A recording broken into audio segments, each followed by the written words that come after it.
Hey guys, तो अगर आप क्या करते हैं कहीं पर भी बैंक अकाउंट को ऐड कर रहे होंगे तो आप लोग को यहाँ पे एक ऑप्शन लिखा हुआ शो करेगा। RS1 will be deducted from your account to verify bank details. It will be refunded within 1 working day का मतलब कुछ इस टाइप से आपको ये ऑप्शन लिखा हुआ शो करता है। ठीक, अब इसका मतलब क्या होता है और इसके बारे में जो भी डिटेल है चलिए आप लोग को बताते हैं।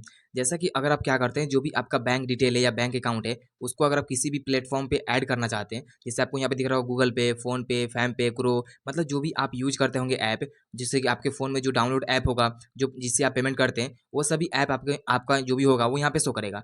अब जैसे कि मान लीजिए आप क्या करते हैं फ़ोन पे, गूगल पे, पेटीएम किसी से भी पेमेंट करते हैं, तो क्या होगा कि सबसे पहले जो भी आपका बैंक अकाउंट होगा, उससे आपको ₹1 का पेमेंट करना पड़ेगा, ठीक? जो भी आपका पेमेंट है, यहाँ पे ₹1 का पेमेंट यहाँ पे करना पड़ेगा। फिर जो आपका जो ₹1 होगा, आपको रिफंड मिलेगा वर्किंग 1 डे मतलब कि 1 दिन में, 1 दिन के अंदर जो भी आपका पैसा होगा, आपका जो ₹1 कटेगा, फिर से आपको वो मिल जाएगा। तो जैसे कि मान लीजिए अगर आप क्या करना चाहते हैं गूगल पे, फ़ोन पे, जो जिससे भी आप पेमेंट करना चाहते हैं, उस ऑप्शन को सिलेक्ट करेंगे एंड यहाँ पे नीचे की तरफ ऑप्शन आएगा सेंड ₹1 टू वेरीफाई, इस पे क्लिक करेंगे और उसके बाद फ़ोन पे, गूगल पे जो भी आपके पास ऐप है, उससे आप क्या कर सकते हैं यहाँ पे पेमेंट कर सकते हैं। तो कुछ भी डाउट या कुछ भी कन्फ्यूजन है कमेंट जरूर कीजिएगा।